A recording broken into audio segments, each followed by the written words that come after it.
Dili siya mutuo og kalinaw. Wa siya'y kasing-kasing. Wa siya'y gugma ug kaluoy.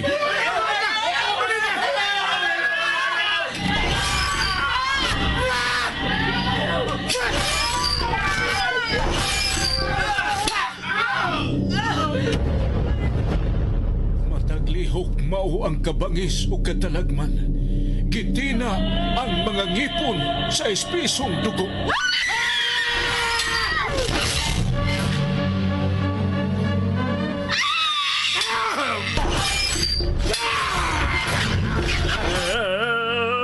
Usa siya kay mortal. Wa siya katapusan kay gikulit nga way kamatayon. Mapait nga tunglo ang kanunay giampo. Awanan kung daan ang imong pagalaktan o himayaon ka sa imong katawan kay ikaw ang maghari sa tibuok kalibutan. Ang iyang komunyon mao ang kamatayon. Ang iyang giludhan o giampuan mao ang hari sa infierno. Serafim! Iya ang gitagana ko nimong gingarian.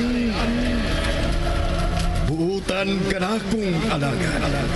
O gikahimutan ko ikaw. Dili! Dili!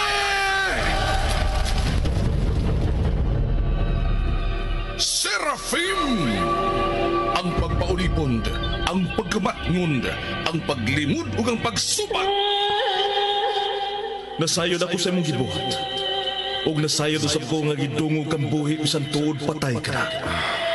Busa pagmatao pagligon, kay nakita ko ikaw nga dili pahingpit sa atubangan sa akong Dios. Serafim! Ang pagbasol, ang paghinulsol, ug ang matuod nga hagit. Panahon na! Nalaglago na naghimo og kadaot sa kalibutan! Sinuwat ni Fermin Collantes Gomez, spinner Nelson Tandano, technician Achilles Hisemb, ubos direksyon ni Algin Nabakita. Dalit sa RGMA Super Radio Production Center. Naiubos ang akong kasing-kasing. Dili kayo magmalinaw. Ipanumpa ko, Serafim.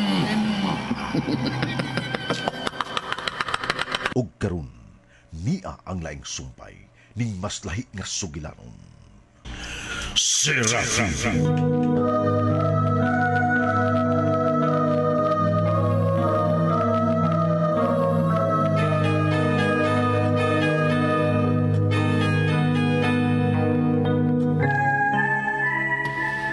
May kibalikan nga hitabo sa Serafim.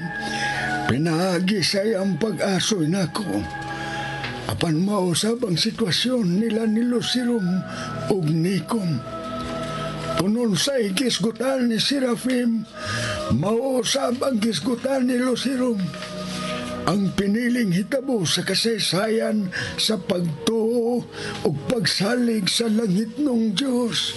Pinaagi sa usa ka pari nga gikasugat nila ni Serafim ug Lucirum.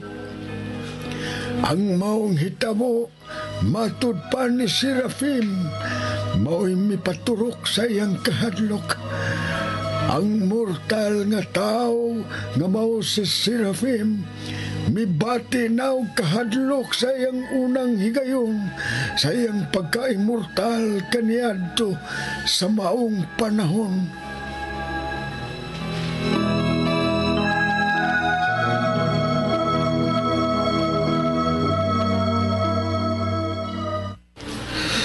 Serafim. Huwag tingog ako nabatig ikan sa maong pari. Apan ang iyang mga mata mituhog lagbas akong kailanman o misulti nga rin ako. Matod ba siyang mga mata? Gilimod ko nun ako ang tinuod. Umaabot ko noong pagsupak tungod sa matuod nga hakit. Unsa man di ay ang tinuod mong kibati na dungigayon na, Serafim.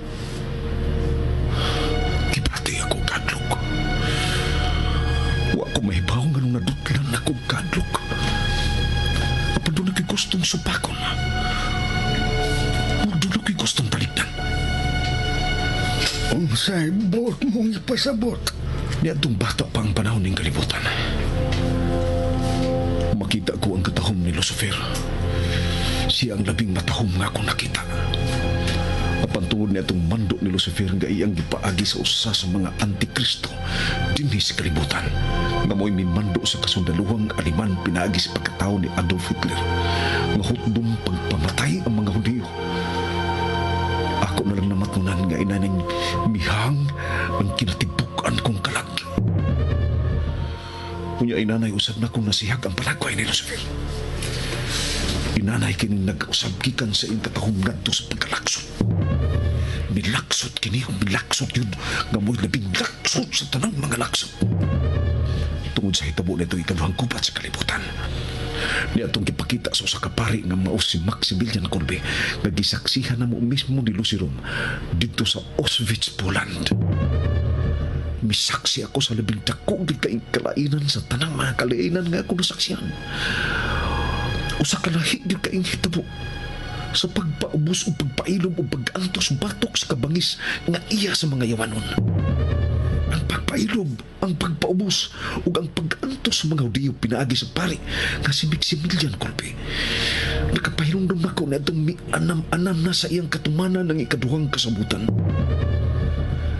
Dugay na akong gidumtan ng manuluwas bisan gipasabot na ang iyangan sa unang kasabutan. Nangantin ako nga ikaatubang ko siya o gikaatubang ko ang manluluwas niyang ako mo inangos pagdakop kaniya. Una kong milatos o mibunal o miluwa sa iyang panagway. Ako mo imikuruna sa iyang agtang sa mahait na tulok ko. Bisakit ko siyang maayo. Ako mo nagpadut sa tukalansang sa duha niya kakamot o duha katiil. Mapansultihan ko ikaw na saryo. Bisan gamay kayong kapungot, wa ko gyud makita sa panagway sa atong manluluwas. Hinuon mo mihulma sa iyang naong ang kaagop ug kabutan. Mihulma ang maagop nga pasaylo sa iyang naong. Murag misulti siya og mingon, wa kay sa, kay wa ka masayod sa imong gibuhat. Apan di yun mudot sa akong kalag kung unsay ipasabot sa maong talan-an kaniadto. Bidot na kinidihang nakita ko si Maximilian Kolbe. Ang mga Hudiyo nga hutdo na magpatay nga inosente kay musunod lang dayon sa among imbando kanila paingon silang kamatayon. Ang buhat na gipakita ni Maximilian Kolbe nakapahinumdum na ko sa Kristo. Ang tugtong anak sa magbubuhat kamoy labing gamhanan ug matuon ni Dios. Di atong panahon na wa ko na mamatnguni nga may mga higayon nga dili ko mamatngunan ang akong kaugalingon ug ang akong gibati nga mubati na akong kanuoy. Ug doon na ako'y gikadlukan. Serafim.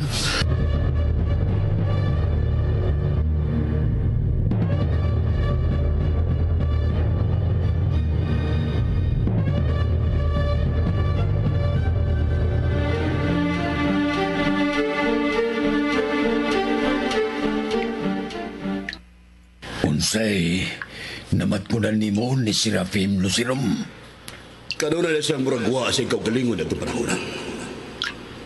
Nabasa na ko ang iyong dakoy. Kibati na sa kadlok. Laing hitabo og lihok ni Serafim nga sa hilom na kaingon ko. Katauhan din sa Auschwitz, Poland. Labi na sa mga pinalangka o mga minahal kayon namong mga iksuon nga mga Hudiyo.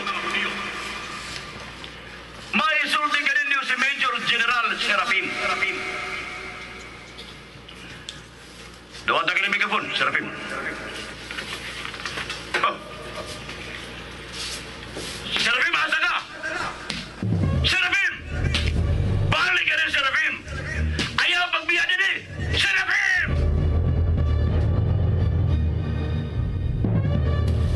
Bibiya si Serafim. Wa siya lingiling. Ug wa siya tingog-tingog nga bibiya ni ko. Nagpalayo siya nako. Unsay imong gibuhat diyang mibiya ka, Serafim? Mihunong ko sa dapit nga malantaw ko silang tanan. nga malantaw ko ang dakong pundok sa mga Hudiyo nga gipalinya nila ni Lucirom. Ang mga Hudiyo malalaki ug mababay. Gilain ang mga kabataan ni Lucirom. Karon kinaglinya na kamong tanan. Ang sunod ninyong buhaton mao ang pagsakay ninyong tanan ng tren. Ug kamong mga bata magpadirin. Ayaw kamo kabalakaw kaguol mga bata, kaya ang inyong mga ginikanan palimpiyuhan sa ilang kaugalingon, kay hugaw na kayo silang tan-aon, ug baho na kayo silang kalawasan. Ug mabalik na sila diha ninyo, mga kabataan. Ano, sige, pasakya na sila sa tray!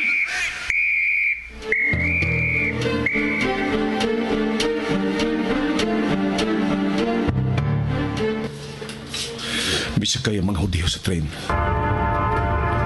Kung diha nakasakay na siya sa train, anam-anam nga miaginod ang train. Miwarawara ang mga ginikanan sa mga bata nga nabilin. Samtang mga kabataan ni warawara usab sa ilang mga ginikanan nga anam-anam nang nagpanayok. Ang ubang kabataan naghilakog nagsubo, murag nahibaw na sa mahitabo silang mga ginikanan. Ang uban nagpahiyom kay inosente, ug ay nasabtan kung unsay dangatan sa ilang mga ginikanan. Diin man di sila dada. Dito gihapon sa Kanasi, German concentration camp, sakop gihapon sa Auschwitz, Poland. Giyon sa man silang tanan. Ipapatay ni Lucirom pinagi sa mapait na kamatayon. Diyos ko, Diyos na manuluyon kayo.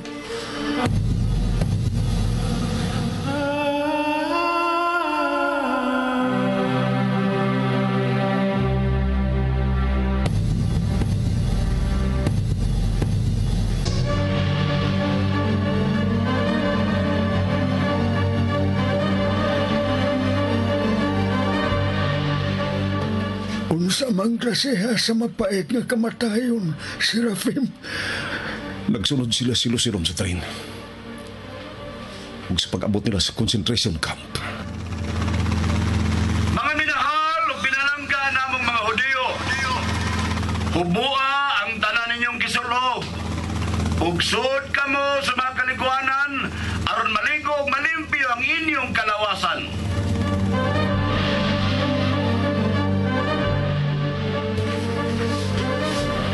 Gipahubo ni Lucirom ang mga Hudiyo. gipasud sa mga kaliguanan. Apan inay tubig ang ilang ikaligo. Serafim, Ingon ini ang nahitabo kay mando ng daan sa Antikristo. Nga ingon ini ang dangatan sa mga Hudiyo. Inay tubig ang mugawas. Usalig, baga kayo aso!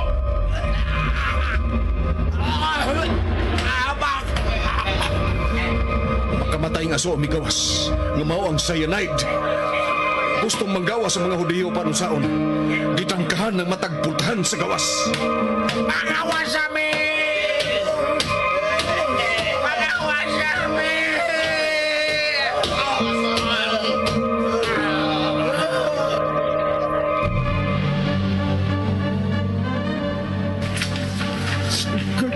Diyos nga manuluyon. Nagpahiyom pa si Lucirom.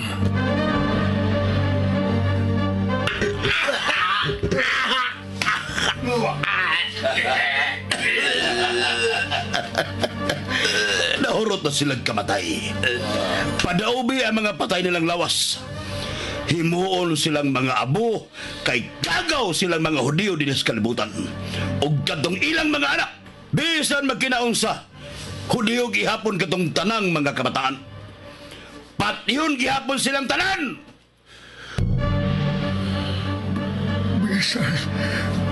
Bisan ang mga kabataang Hudiyo, giapil pagpatay. Abi nimo. Bisamot na gyud. Wa na sab nako masabting gibati nako. Murag nakasabot ang mga kabataan silang dangatan. Nagkanta silang tanan. May nagtuo ang mga luha samtang nagkanta. Ug may nagpahiyom samtang nagpiyong ang ilang mga mata. Samtang nagtanaw ko sa mga kabataan nga nag-awit. Masukad kadto pa nako mamatnguli nga gihiwa ang akong kasing-kasing.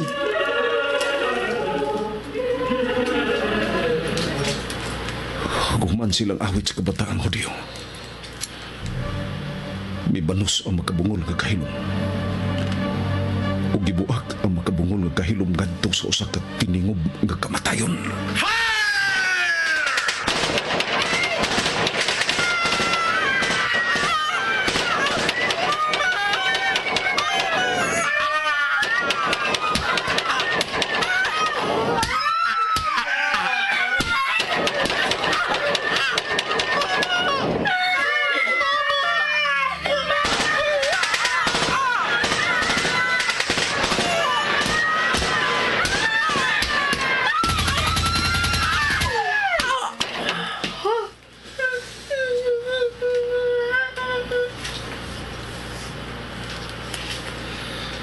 Wa ako mamilog, nagtutok sa tapon og mga kalawasan sa daghang mga bata nga wanay kinabuhi. May mga tiilog mga kamot nga nagkurog. Tagsa-tagsa nga gitiwasan ni Luciron. Kunya namong si Luciron. Si Maximilian Colbe! Paanto sunod maayo! Sa dili na siya patsyon! Kunya inanay milingi si Luciron nako. Ug mapagarbuhon kayong miingon. Serafim! Hayahay kagayo! Nagtanaw ka lang samtan ako mo'y nahago sa imo untang buluhaton. Abi ni mo Nazario. Dito magsugod ang hilom ug tako kung gibating kapungot og kasilag sa akong pag-ako. Ug nasilag ug napungot ako ni Luciron. Ug labaw sa tanan ngadto sa giila ug akong kiludhang Dios nga mao si Lucifer.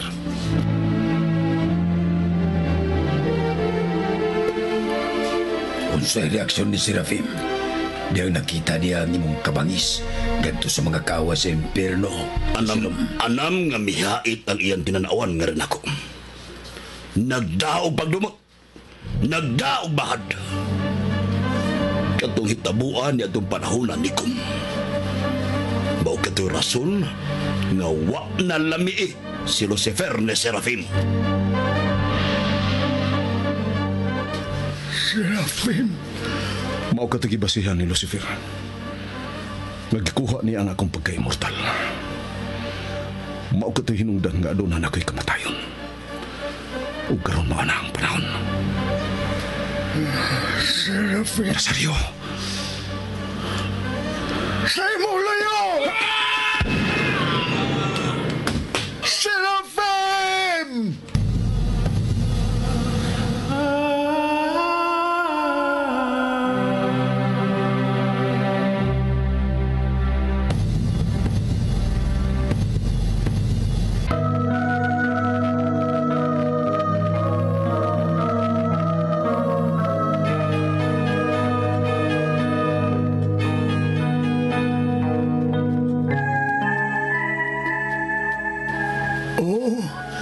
Samtang may panapos nga giasoy ni Serafim bahin niya itong panahon nga dakog kabahin sa iyang kinabuhi ug kasaysayan.